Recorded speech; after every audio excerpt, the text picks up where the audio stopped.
असल किसान का बेटा था वो दृढ़ता का भंडार। वल्लभ भाई पटेल नाम कहलाता था सरदार। कृषक कार्मिक जनगण से था उसको प्यार अपार। अखिल देश ने उसे रहनुमा किया था स्वीकार। गांधी बापू का शिष्य, सत्य अहिंसा का अवतार। किंतु एक भारत करने को धर लेता हथियार। लौह पुरुष संबोधन था वो लोहे की दीवार। तेज पुंज तुम, शक्तिपीठ तुम, बल का सागर अपरंपार। प्रिय देश का नम्र मन तुम स्वीकारो सरदार।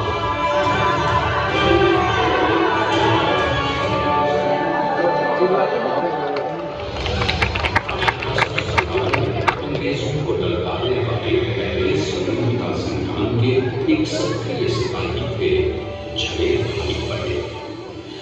करमसद गांव के इस बहादुर देशभक्त किसान और उनके भाई लाड भाई के 5 बेटों और 1 बेटी में से चौथे पुत्र थे वल्लभ भाई। बालक वल्लभ ने करमसद के बाद नडियाद से अपनी हाई स्कूल की शिक्षा पूरी की। फिर 13 साल की उम्र में उनकी शादी भी हो गई छोटी सी झवेर भाई से। 2 बच्चों, बेटी बड़ी बहन और बेटे ताया भाई को जन्म देने के बाद झवेर भाई असमय ही चल बसी। सभी बदलने और 20वीं सदी आने पर उनका जीवन भी एक चमत्कार की तरह बदला। पीटर का इम्तिहान पास करके वो वकालत करने लगे। पहले गोधरा, फिर आनंद और उसके बाद अहमदाबाद में। मगर जल्द ही वकालत छोड़कर वो बैरिस्टर बनने की इच्छा से इंग्लैंड चले गए। लंदन में बैरिस्टरी में अव्वल आने और वजीफा जीतने वाले को अनोखे भारतीय थे। अब तो अहमदाबाद की वरिष्ठ अदालत में बैरिस्टर पटेल की जय और जीतों की धूम मच गई।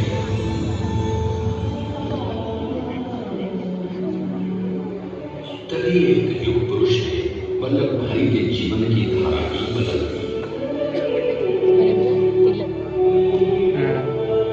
दक्षिण अफ्रीका में सत्याग्रह के अहिंसक अस्त्र से गोरे शासकों को सबक सिखाकर भारत वापस आए बैरिस्टर मोहनदास करमचंद गांधी से मिलकर वल्लभ भाई ने अपने कुछ वर्षों से सीखे विदेशी व्यवहार और संस्कार हमेशा के लिए त्याग किए और अब वो अपने खेड़ा के किसानों को हक दिलाने के लिए बापू के साथ आंदोलन में कूद पड़े। अब उनके पैरों में जूते नहीं, गांव की धूल थी। हृदय में भारत भूमि की शस्यशाला धरती। मन में थे गांधी और मस्तिष्क में एक नए स्वतंत्र भारत का सपना।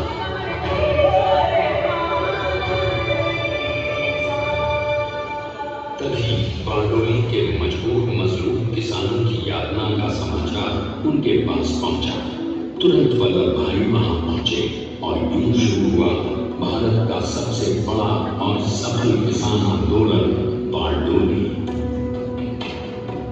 वल्लभ भाई ने बारडोली के 87,000 किसानों को ऐसा अटल अडिग अचल मनोबल दिया कि अंग्रेजी सरकार हिल गई और 1 बरस के बाद उनका लगान माफ कर दिया गया। अब तो पूरे देश में लोग वल्लभ भाई के नाम की कस्में खाने लगे।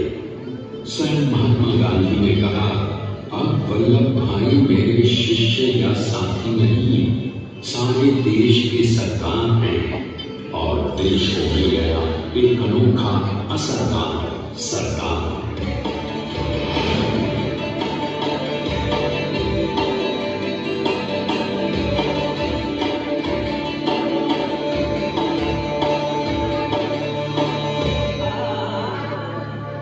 सरदार पटेल के नाम और देशभक्ति से अंग्रेज डर कर कांपने लगे। 1930 के नमक सत्याग्रह और दल सरकारी कूच में वो बापू से भी पहले गिरफ्तार किए गए। तो 1938 में फिर उन्हें बापू के साथ ही जेल में 2 सालों के लिए डाल दिया गया। मगर आजादी के दीवानों को, स्वतंत्रता के परवानों को कौन गिरफ्तार कर पाया है? जेल से छूटते ही सरकार को कांग्रेस के नए राष्ट्राध्यक्ष पद पर चुना गया और उनकी सरपरस्ती में राष्ट्रवादी भारतीयों ने तमाम ब्रिटिश सूबों में जीत हासिल कर वहां अपनी स्थानीय सरकारें बनाई। किंतु सरकार का सपना केवल सरकार बनाना नहीं था।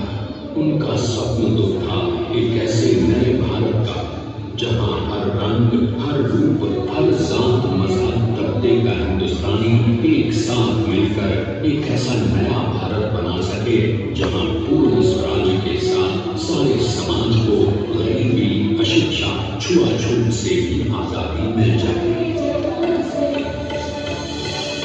इसकी पहली रणनीति थी भारत को अंग्रेजों की गुलामी से आजादी, ताकि भारत के लोगों की अपनी सरकार सबके साथ और सबके विकास के लिए काम कर सके।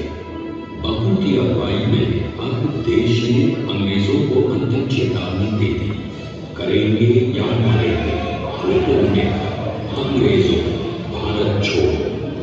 बस फिर क्या था, संघर्ष की रणभेरी बची। 3 सालों के लिए सरदार पटेल को भी सत्याग्रही नेताओं के साथ जेल में ठूंस दिया गया। 2 सालों के बाद अंग्रेजों को बापू के सभी शिष्यों और साथियों को छोड़ना पड़ा।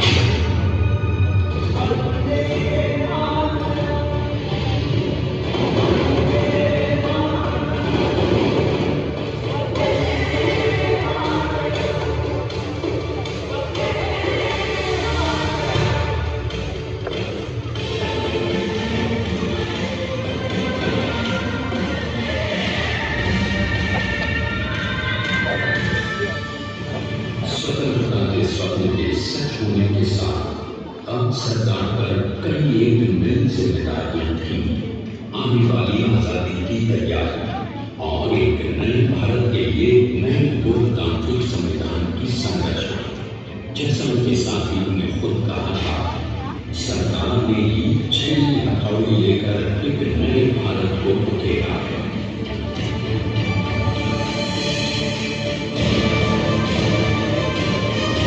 स्वाधीनता तो प्राप्त हुई, लेकिन खंडित भारत में भी उठते विभाजनवादी अभियान को अभी दूर करना था। जब देश में खंड होने का भय उत्पन्न होने लगा, तो सरकार ने निर्भय होकर खुद अपनी केंद्र सरकार और साथियों को भी चुनौती दे डाली और जम्मू कश्मीर को बचाने के लिए सारे देश का आकाश वायुयानों से भर गया।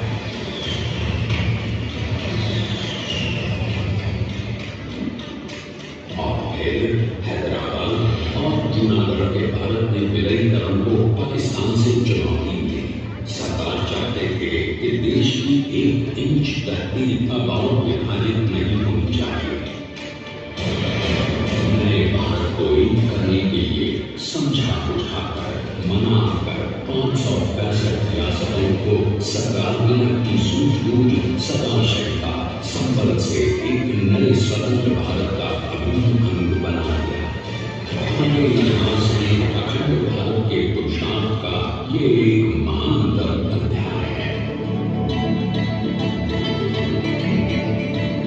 जैसा उन्होंने स्वयं कहा था, हमें नए भागों को पुराने ताने बाने में ऐसे पिरोना है कि एक दूसरे में घुल जाए और बेहतरीन बनावट वाला एक नया भारत उभर कर सामने आ सके।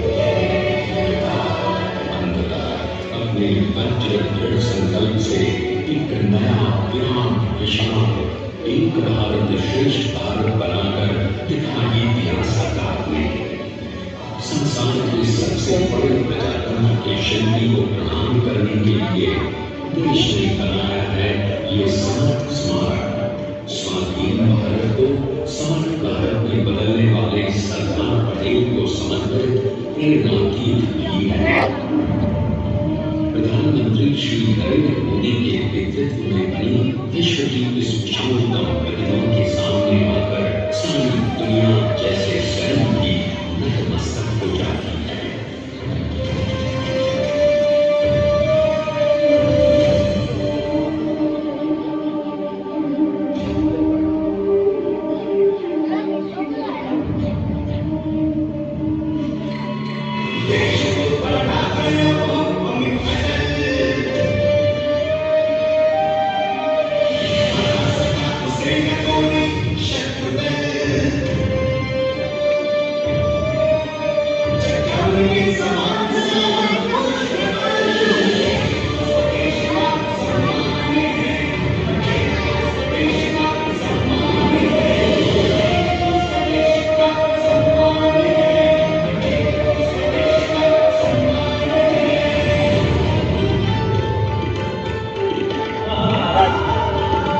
विश्व की सबसे चमत्कार कल्पना कैसे हुआ।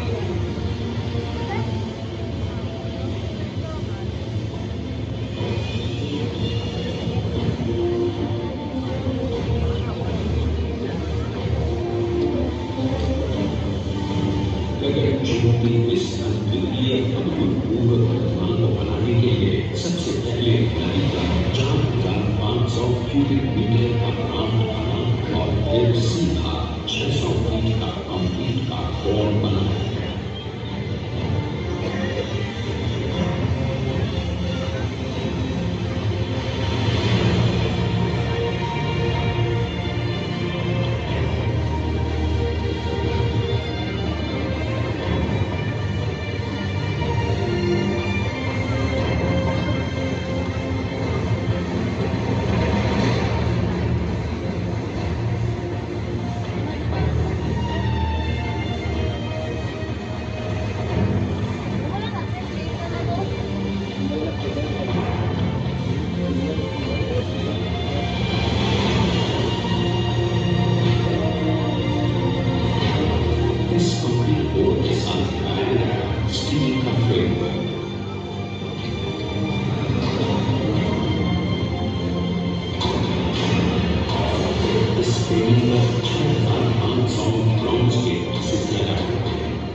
देश के शिल्पकार की एक अनूठी अद्वितीय विशाल प्रतिमा जो सिर्फ आज ही नहीं बल्कि आने वाले न जाने कितने सालों तक यूं ही चमचमाती रहेगी।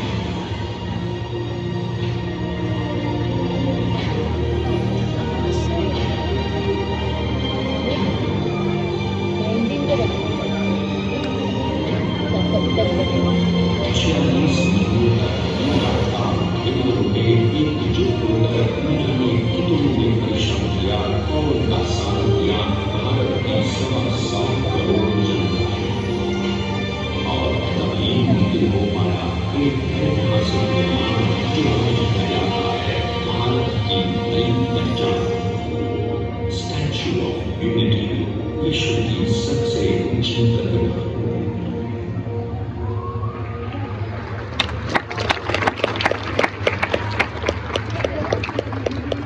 सरकार ने अपनी गंभीरता, शालीनता और दूरदर्शिता से भारत को संगठित करने के असंभव कार्य को संभव कर दिखाया। आइए आज हम सब उन्हीं की महिमा में विश्व के सामने एक उदाहरण रखें, क्योंकि ये भी भारत को श्रेष्ठता के मार्ग पर ले जाएगा।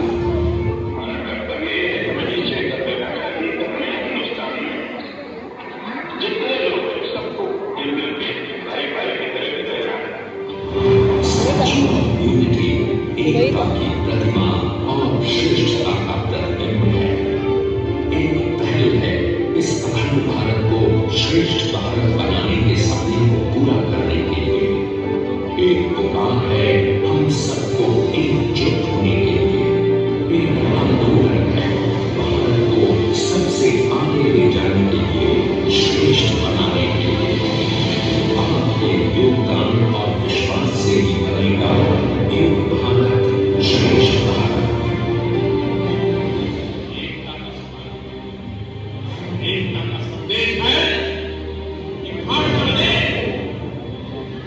भारत एक, राज्य अनेक, राष्ट्र एक, पंथ अनेक, लक्ष्य एक, बोली अनेक, स्वर एक, रंग अनेक, तिरंगा एक, समाज अनेक, भारत एक, रिवाज अनेक, संस्कार एक, योजना अनेक, मकसद एक, कार्य अनेक, संकल्प एक, ज्ञान एक, मंजिल एक, अभियान एक, प्रतिभा एक, चेहरे अनेक, मुस्कान एक। ये एकता का संदेश देने के हम चले। और भाइयों बहनों, ये भारत की विशेषता है, विविधता में एकता।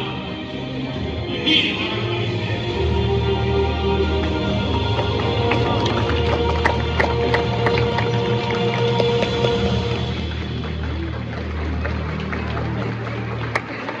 भारत माता की जय भारत माता की जय।